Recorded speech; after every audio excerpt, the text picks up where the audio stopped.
Bonjour. Un seul Seigneur, un seul Dieu et Père, proclame Paul dans ces sociétés du 1er siècle où il y a de nombreux seigneurs, que ce soit les puissants ou les dieux.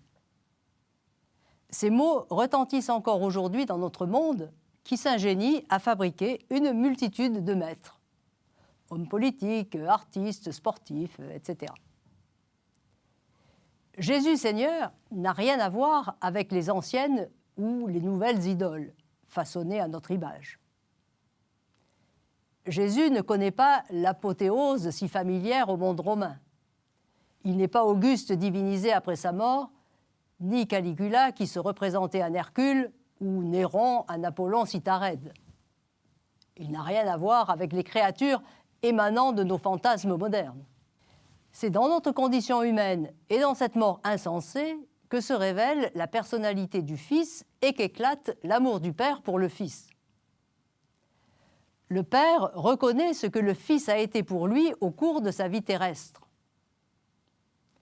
En effet, dans le lieu de la mort infamante où nous l'avons relégué, le Fils a révélé au monde qui n'en a aucune idée l'amour que le Père mérite. C'est pourquoi le Père ne peut que reconnaître, par la gloire la plus infinie, le don que le Fils incarné a fait de lui-même. Le Christ est surélevé souverainement et ne peut l'être davantage. Le Père lui a donné le nom qui est au-dessus de tout nom. Ce titre de Seigneur, Jésus le reçoit. Ce n'est pas un titre honorifique. Il exprime une réalité.